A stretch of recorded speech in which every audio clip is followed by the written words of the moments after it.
welcome to today's workshop. This is going to be a really quick session. I'm really happy to see some familiar faces who were here with me in this room this morning.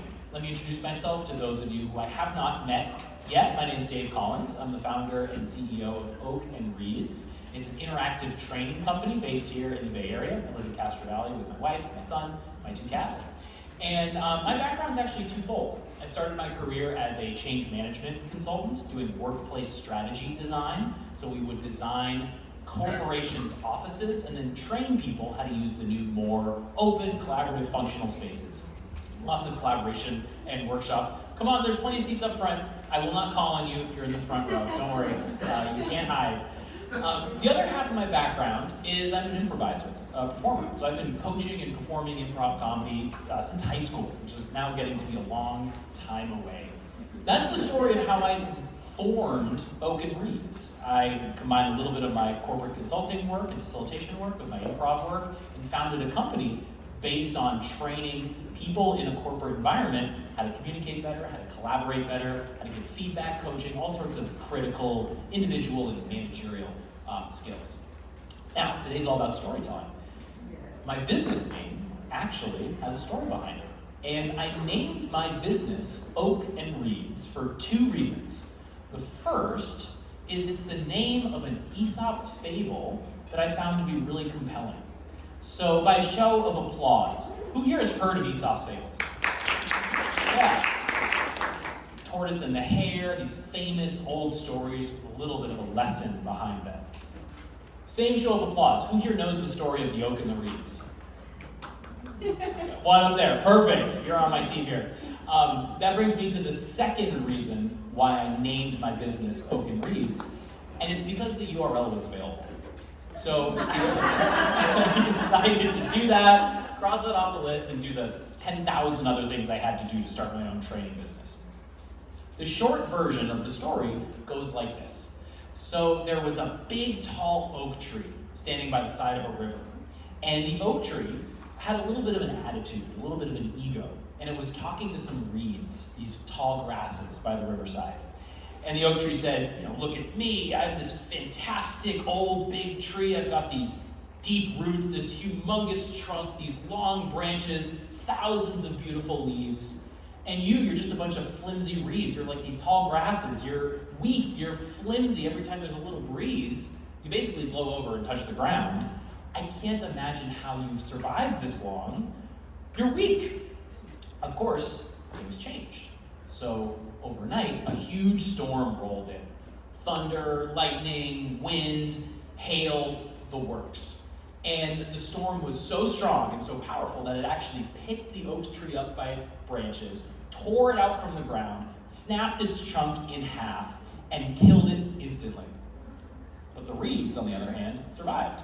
Every time there was a big gust of wind, they blew over, and then in the morning, they were standing straight up in the air, just like nothing had happened. The moral of the story, like any good Aesop's fable, is it doesn't matter how big and strong you are. It doesn't matter how big your trunk is, how many leaves you have, how many big branches you have. What matters in the face of uncertainty is flexibility. What matters is the ability to bend and yield to every breeze. That's how it goes in the story. And so I love this story. It's, at its heart, it's a story of improvisation.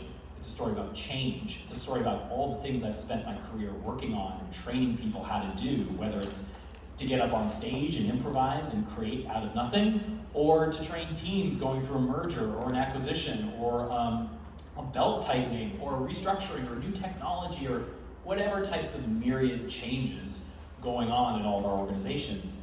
This is the skill I like to bring to my workshops. And I fold it in with a story, and I fold that in with naming my whole business out after that. So, I want to hear the stories of your names.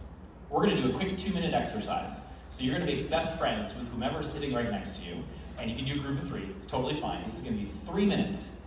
What I'd like you to do is tell your partner, how did you get your name? How did your parents or guardians choose your first name? Or how did your family get your family name? What's the origin of that? Or maybe there's a nickname you feel comfortable sharing with a complete stranger. How'd you get that name? Everyone's got some name. Everyone's got some sort of background, even if you don't know much about it. I'd like you to take 2 minutes and share with the person sitting next to you, how'd you get one or more of your names? And then we're going to come back together and talk about it. All right? 2 minutes. That's all it'll take.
One more minute. 1 minute.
Okay, if you can hear me, clap once.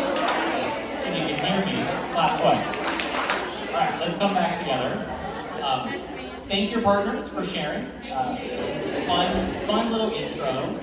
And I love warming up. I do a lot of warm-ups, a lot of workshops, a lot of facilitations. This is one of my favorite warm-ups, even if we're not talking about storytelling exactly, because one, everyone has something. Even a lot of times I'll get, well, my parents just picked it out of a book. Okay, great. That's a perfectly fine way to pick a name. It's also, no one ever shares this, so you learn a lot about someone very quickly in just the background of their name, their family, their culture, their background, what matters. And I'll tell my version. My name's Dave Collins, as you saw on the agenda. I'm from Boston, so most people assume Collins from Boston, you're Irish. I'm actually Jewish. My name got changed. It wasn't my name at that point, I was not in the picture. But my family came over from Poland, and it was Kalinsky, and it got changed at Ellis Island to Collins, and then my parents moved from New York up to Boston, had me. So I'm actually Polish, Jewish, Russian, not Irish, from Boston. So it's a little fun thing. But I do get very sunburned, so that's like a whole. Also winter people, the Polish and Russians. So again, everyone has this story, and I think the big point here is that stories aren't something you have to be an expert storyteller or a screenwriter or a novelist to tell a good story. Every single person here, I saw it with my own eyes, had something to say in that exercise. So we all have stories in us. It's just a matter of giving us permission to share those and then polishing them up in a way that makes them fun and exciting and, most importantly, memorable and have a point. Those are the two things we want our stories to be. Memorable and have a point. Because when you make your point in a story, it is so much more interesting, and our bodies as human beings, we have evolved to remember stories. We have not evolved to remember PowerPoints. That is not something our ancestors had to deal with. So this is one of those fundamental human things. Quick show of hands, who here has heard or read anything by the Heath brothers? Chip and Dan Heath. They're fantastic writers. They have a great book called Made to Stick. So if you like today's presentation, I highly encourage you to, one, just ask ChatGPT to summarize the book for you. Or read the whole book if you want. But they write a lot about stories as this way to make things stick in an audience's mind. And the way they argue it is, their quote is, stories put knowledge into a framework that is more lifelike and more true to our day-to-day existence. The metaphor they use is stories fit really neatly into our mental bookshelf. We're like a librarian. We know exactly how to categorize the events and characters of a story. We know what to listen for. We know what to expect. We get surprised when something unexpected happens. We feel really comfortable listening to stories. It puts an audience at ease. So it's a really, really critical skill to use as a leader or a communicator. Steve Jobs passed away. A fantastic storyteller. And stories don't always have to be, once upon a time, this happened and this happened, or in a galaxy far, far away a long time ago. I'm butchering that. They don't have to be in a narrative form. I would argue one of the greatest, most important stories ever told was Steve Jobs' keynote when he introduced the iPhone. And I remember where I was when I watched it on my laptop in my dorm room in college. I remember watching it going, what is happening here? And I like technology, so it was interesting to me. But what Steve Jobs did in unveiling that was present a vision for what we would be doing with this new piece of technology in the near future. Because it all came to pass. This idea of having a computer in your pocket. I'm literally reaching for my pockets, freaking out that my phone isn't there. Just ignore that. That didn't exist before the iPhone. Right? That all of these habits, this future we're in, for better or for worse, what he was able to do was articulate that and talk about this story of this new technology no one could conceive of and how it would change the world and all of our lives. So what happened there is stories are really good for a couple different things. Sharing knowledge. In that keynote, Steve Jobs walked us through how to open up an iPhone, how to open up an app. What is an app? Right? What can you do with an app? I remember you can read the New York Times in this small phone computer. You can look up a map showing step-by-step training. That's one way things that stories are really good for. They also describe relationships. A story can be how you got to be in your position as a leader. It can be how you met your spouse. It can show how a team works together. In this case, for Steve Jobs, it was a relationship between you and a piece of technology, and how that relationship was about to change your life. So those relationships are always really interesting to share in a story version. And problem solving. The unexpected solution. Stories are a great way to teach people how to solve problems in new and interesting ways. So if you find yourself having to do any one of these three things in your role as a people leader or human resources leader, which I'm sure you have to do, having some stories in your back pocket that present information about these topics is going to be a really, really compelling thing to have at the ready. The big way to think of this is that stories do two things. They provide simulation and inspiration. Simulation is knowledge on how to act. Here's how I want you to behave. Here's a way to solve a problem. Here's a method for giving feedback. Let me tell you about a time I gave feedback in this way and how it made a change. It simulates, it's practice. And it's also inspiration. It gives people motivation to actually do the thing you're training them to do because it's hitting us in our hearts. It's not hitting us on the slide or in our brains. It's hitting us here. We're shelving that story on the bookshelf and knowing the emotional ping it gives us makes us want to do something. And when you combine those things, you teach someone how to do it and then you inspire them to do it, that's why a story is a really compelling tool to have in your toolbox as a leader. I'll tell another story. Does anyone know what sport this is? Bobsled, close. Luge. So every time the Olympics comes around, I get a shot back in time to 7th grade when I had a little hill outside my house, outside Boston, Lexington, Massachusetts. And I would get on my skateboard, lie down on my back, and then go down this hill like I was on a luge sled. And I was, in 7th grade, so I did not worry about bones breaking or knees shredding or any of the above. I thought I was the man, kind of figure out how to go on the skateboard down this hill, driving my parents nuts. And I started to think, as a 7th grader, like, oh, this is cool. Like, I don't ever see luge on TV. How do people become luge athletes? I clearly have the talent to do this. So I start looking online, early 2000s internet, and I discovered that the United States Olympic luge team holds tryouts every summer. And they go around the Northeast, and instead of having a sled with a blade, they actually bolt rollerblade wheels onto the sled, find these big hills in a town, and then invite kids to come and try out luging or sliding down a big hill, and then they run them through some exercises to see if they're good athletes. And so I signed up for it. It's like, Mom, we got to do this. She's like, how much is it going to cost?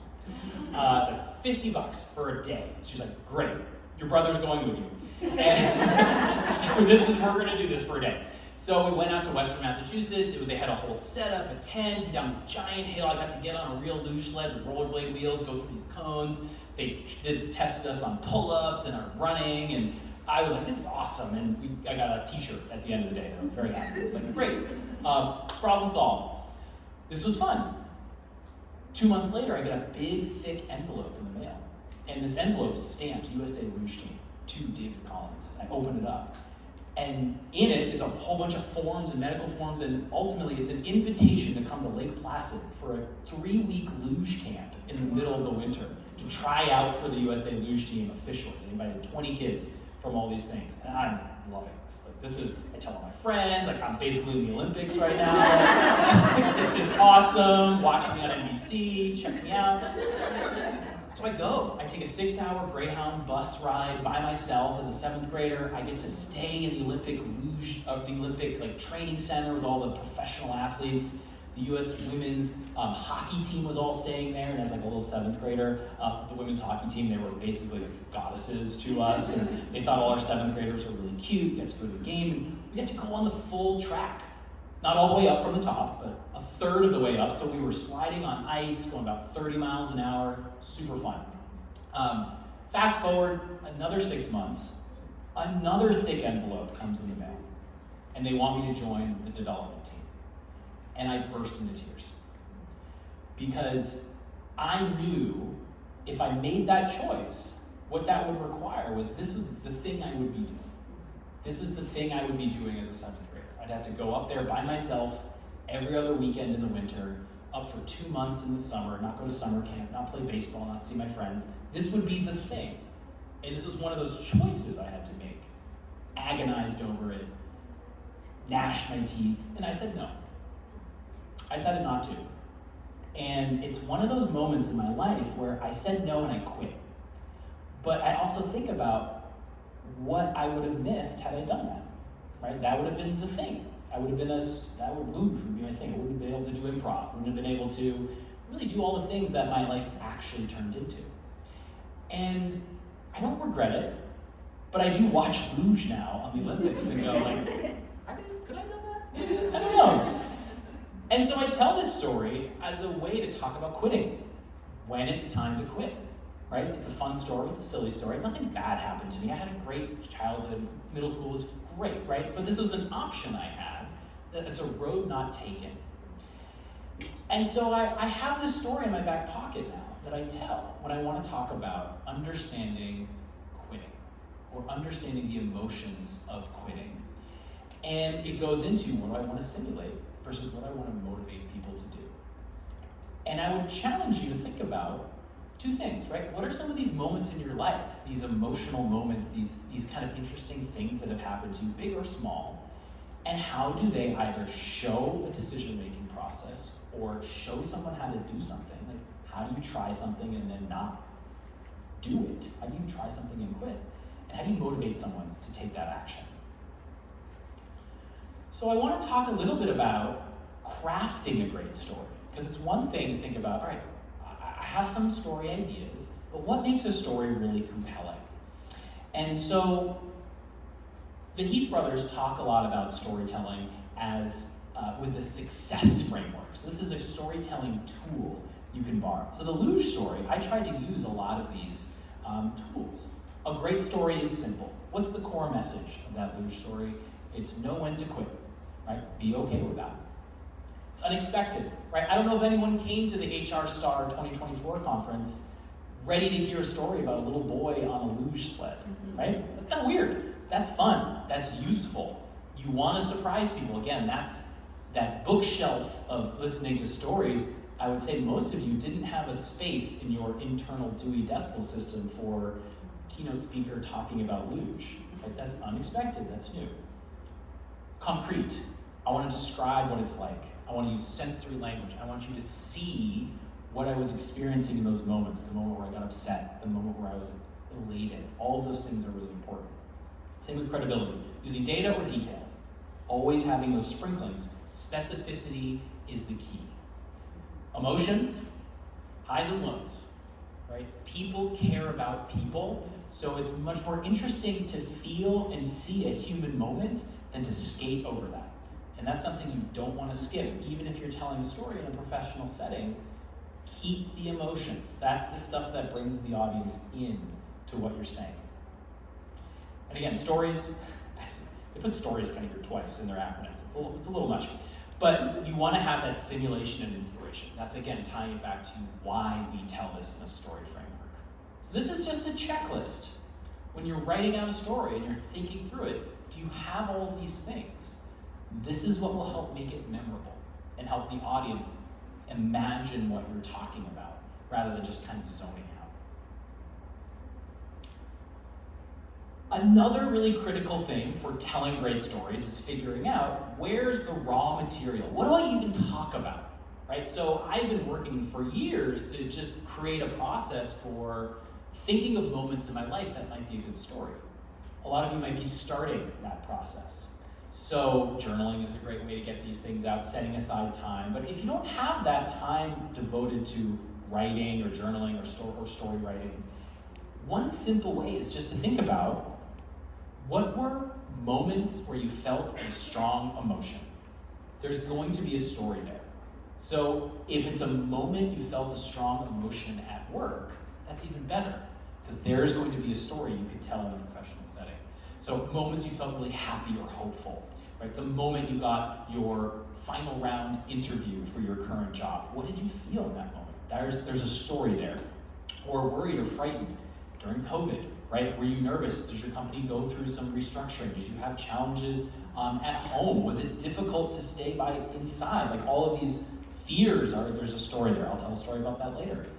Inspiration, excitement, anger, frustration, even negative emotions, when you flip to the other side of them, they can tell a really interesting story. Or even the most embarrassing moments you've had in a work setting. I'll tell another story. This is another one, and I'm actually going to ask the audience, what's a scenario where I would tell this story? Really quick one. My very first work trip as a consultant, fresh out of college, summer 2010, and I was asked to go on a trip to Atlanta, where our client was the Department of Fish and Wildlife Services.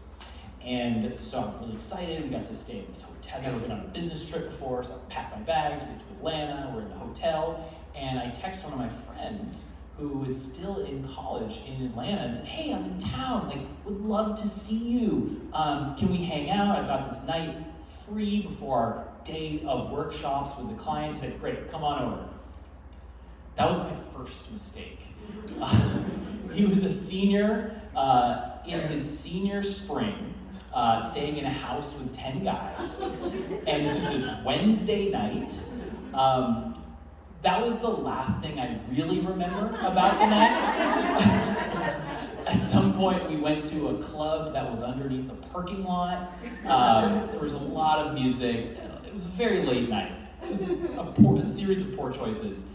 And the next thing I remember is my alarm going off, the hotel alarm. He was like, like my head's hurting, I wake up, it's very light outside. And I look at my phone, there's 5 missed calls from my manager. The first workshop had started at 8:30 a.m., it was now 9. I'm like, oh, gotta whatever expletive you want. Roll out of bed, try to get a cab. This is pre-Uber. I get a cab as quickly as I can, go to the site, which is a federal government office. I'm just like so hungover, and it's my first work trip. And I sneak into the room where we're doing some interviews, and my manager at the time, who's not even that much older than me, like gives me a look, tells me like you start taking notes, and then at the end of it, she's like, I had to call Georgia, who's our senior director of the office. I had to call Georgia and tell her what happened, and I'm like, everything in my body leaves, and she lets that moment pass and goes, I didn't do that. Don't do that again. And so I remember this story came back to me recently, and so I started telling it. So I'm curious, a story like this, ridiculous story, very embarrassing moment, when and why would I tell it in a professional setting? Why am I telling this story today? What's the point? What am I simulating, or what am I inspiring someone to do? What do you think? I'm curious. Everybody makes mistakes. Yeah, who said that? Everyone makes mistakes. Tell me a little bit more. And so why would I need to share that with my work audience? Yeah, to make us be vulnerable, right? Okay, help us learn from it. I love that from you, Joy. Help us be vulnerable, to understand like you don't have to do this. Don't like take care when you're on a work trip. Be professional, especially for new hires or people earlier in their career. All great reasons. Why else? Yeah. I think it also helps humanize the person in front of you, particularly for onboarding. You know, they're very nervous first day, even interviews. A conversation like this really helps them understand that this is not a robot. This is not a corporate entity, it's a person. Right. And it helps them, loosen up a little bit. Yeah, helps them loosen up. We're all humans. We have real experiences. We make poor choices. We learn from them. Again, these are all things I'm trying to simulate, right? I'm trying to teach a lesson. And I could tell someone, if I were to hire a new hire and say, hey, we're going on this work trip, like, don't go out drinking till 2 a.m. with your best friends who are still in college. But they're gonna remember this better if I tell this short story. And it's a little more interesting, it's a little more memorable, and it's funny, right? So those are all things that work for it. So I'd encourage you, I put embarrassing and ashamed on there, not to make you feel bad, but because those are some of the best stories, right? Those are some of the most interesting stories, and they can have all sorts of opportunities to tell them. Okay, so quick check of time. Another important thing, and this is going to get us into a short 3-minute exercise, is great stories engage the senses. What I mean by that is you talk about what in that moment you saw in the story. What did you see? What are some of the sounds, right? In that story I just told about going to Atlanta, the site, I can still see this underground club with a parking lot where we entered and walked under these stairs, like in a parking garage, and entered this very hot, sweaty club where the music was just pounding in my ears. That's a little more interesting than saying we went out to a bar, right? Different thing, different setting, you can imagine it yourself. What did it smell like? I'm not going to describe what that evening smelled like, but I will describe the taste in my mouth as I woke up that morning in that W Hotel in Atlanta, where it was dry, like I had been like licking my cat all night. Like, you have your own hangover taste in your mouth. Horrible, mixed with with fear. I'm gonna get fired in my first week. And that's, the touch, but the thinking mind is really what's interesting. That's a sensory detail where you describe what was going through your head at the time. And this is something people forget to do. It's really interesting. What were you thinking, for me as a 7th grader, when I opened up that envelope from the USA Luge team? What thoughts went through my head? Transport people back to how kids think about this stuff. Or the thoughts in my head as I woke up that morning thinking, I just got fired, basically. Or I'm totally ashamed, or I'm completely embarrassed. Those are all details that people can relate to. Don't leave that stuff out. That's the good stuff, right? That's the real, that gets you the schadenfreude feeling like, ooh, I'm glad I wasn't Dave in that moment. That was really good for me. So I want to do a little exercise because we have a few minutes. So with the same partner, we're groups of 3. This is one of my favorite exercises, kind of storytelling muscle building. It's called childhood description. So the way this is going to work is form a group of 2 or 3. We can be flexible. And I just want you to think of a place you used to love to visit as a kid. It could be anywhere. Right? It could be a park, it could be a family member's house, a grandparent's house, a school, or a fun place. Some place you used to love to be in as a kid. I want everyone to imagine that place. Think about what it was like being there. Right? We can start to do this now as we think of what's that place we used to love to go as a kid. And then one person's going to go first, and I just want you to describe that place. And describe it using as much sensory detail as possible. What did it look like? What did it sound like? What smells were coming, right? Cooking smells, cookies, or frying bacon, or what sounds were there. And I'm not worried about a story. Like, don't tell me about the craziest thing that happened there. I just want you to practice. What was it like being there? And this is to work that muscle of using sensory details. And so I'm going to give you about 4 minutes. So if you're in a partner, 2 minutes per person. Take as much time as you want, but we're going to go fast. And try to use all the senses: taste, touch, sound, smell, and what you would think in that place. Does this make sense? What we're about to do? All right, I'm going to put 4 minutes on the clock. Go for it.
hear me, clap once.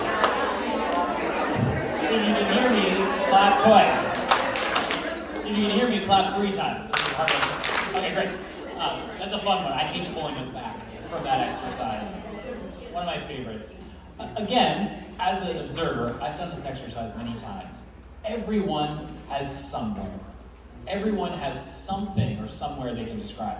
I want to hear from a couple people. Without giving any context, what was a detail that your partner shared that's stuck in your brain? Yeah. The smell of popcorn.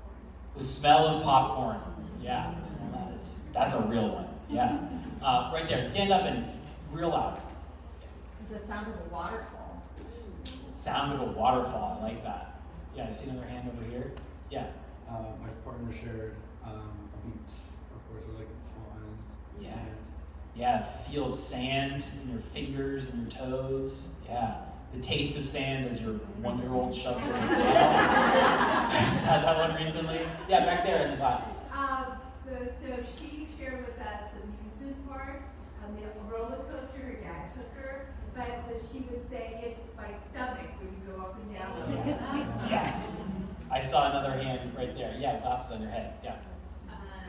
The balls from a ball pit and how sticky they were. Ooh, yeah. That's a gross. That's gross. Yeah. Yep. Yeah. And it's mysterious sticky. You don't know. As a kid, you don't care. And that's the combination. It's sticky. Who cares? Because you're sticky also as a little kid.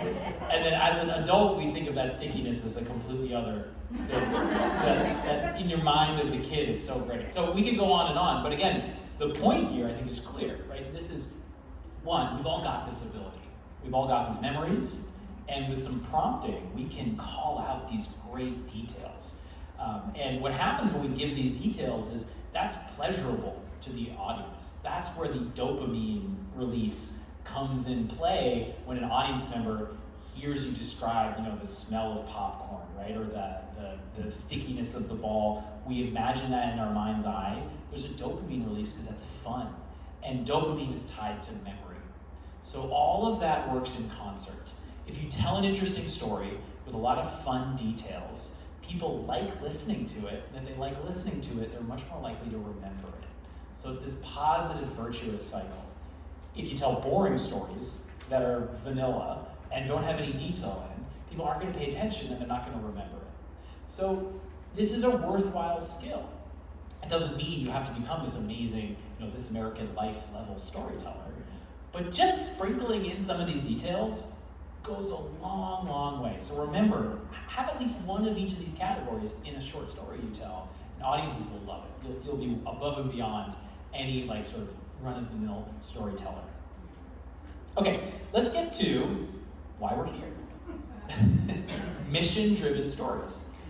So what we're trying to think about, I'm not going to even introduce a new tool. We're going to take the tools we've already talked about and think about with our organizations. All of our organizations probably have some version of a mission, whether it's a nonprofit or corporate.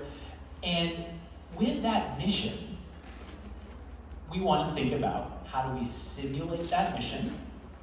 What do we want our audience to understand about the work our organization does? What's an example? How can we show them how great we are at making that impact, at implementing IT systems, or helping school kids catch up in reading, or it could be in the medical field, how we help with patient outcomes. Whatever your mission is, there's going to be a way you can show it, how it actually happens, how it actually unfolds. Sometimes we call this a case study. Sometimes we call this a client testimonial. There's a lot of different words for it. They're all just stories. They're all just stories. And they're all examples of us doing our work. Not just bullet points about our deliverables, but a real person, a real project, a real thing that happened that shows our mission in reality. And then story does our work for us because we can motivate our audience to do something once they hear that story. It could be as simple as, hey, set up time to talk with me. I'd love to learn more about how we could work together. Or it could be simply, hire us or come work here. if you're trying to tell that story to a potential new hire, or stay here if it's a retention story. Like, this is reminding people why we do this work. We can motivate our audiences to take all sorts of actions. It can be simply, follow us on LinkedIn for more. But being really precise with what is our mission and how are we motivating our audience to take an action, the story can do both at the same time. But you have to be really clear with what those outcomes are. And then once you have that, there's so many examples you can use and then plug into all these tools that we just talked about. So I'll tell one final story here, and I think this is about simulating and motivating, and it's the mission-driven story about my business, Open Reads. And it starts, I've been in business for a while, but it starts in February 2020. And I start to look at my calendar. I'm very excited for the year to come. 2019 was my best year yet. 2020 had a bunch of recurring clients, some new trips to New York and Houston and Chicago on the schedule for April and May 2020. I was very excited to go speak in these enclosed conference rooms with 20 to 30 people for half-day sessions. I was excited to bulk up on my airline miles, all these cross-country flights. I start to read the news and, February, March, reading about this coronavirus thing, going, that's someone else's problem. That's not going to affect my in-person training and facilitation business. Obviously, April rolls around, cancel everything. Clients are scrambling. Clients are cutting training budgets. A very incredibly stressful time. And I have a really hard time with it because I'm living alone. I'm in my studio apartment in Oakland. And I'm very isolated. This is what I like doing. This is why I do my work, is to meet people and work. And it took a lot of hard conversations, doing some virtual training. And around that summer, I realized we're not getting back in the office in 6 weeks, right? That's not happening. So I had to have a long, hard conversation with myself, by myself, in my apartment, with my plants, and realized that I needed a new mission. The mission couldn't be in-person training only. And I started to realize that Zoom and virtual training could be, at least temporarily, something where I get the same value, I get the same excitement. And I started to think, well, if I can start to really commit to this challenge for the next year, not a month or 6 weeks, but really commit to what are the things people are going to need in the communication and team management and leadership space, how can I do it in an interactive, fun way on Zoom? That could be a new mission. So that kind of changed my perspective, having that conversation with myself, understanding that the mission I needed to simulate needed to change, and inspiring myself as that audience to do that work. And it led to a lot of really interesting projects. Thankfully, we're back in person and this all happens, but I tell that story a lot when I'm talking about change, when I'm working with leaders to figure out, how do you adapt to uncertainty? How do you deal with change? How do you respond to emotions connected with work? Going through that myself, I can relate. I can understand how that all plays into being leaders, and especially being people leaders. So that all ties back to Open Reads. I had to be the reeds in that moment. I could not be the oak tree pining for days where we could be in person, in large conference rooms and all that kind of stuff. So with that, I want to do two things. I want to thank you all for coming. I want to encourage you to reach out if you'd like to chat with me more about storytelling or any of the other training workshops I do. I work with managers. I work on all sorts of skills like feedback, coaching, public speaking, team offsites, all of the above. And I'd encourage you to connect with me on LinkedIn, where you can see all the stuff I am doing. And come and chat with me right now if you want to chat. Otherwise, have a great rest of your conference, and hope to talk to you soon.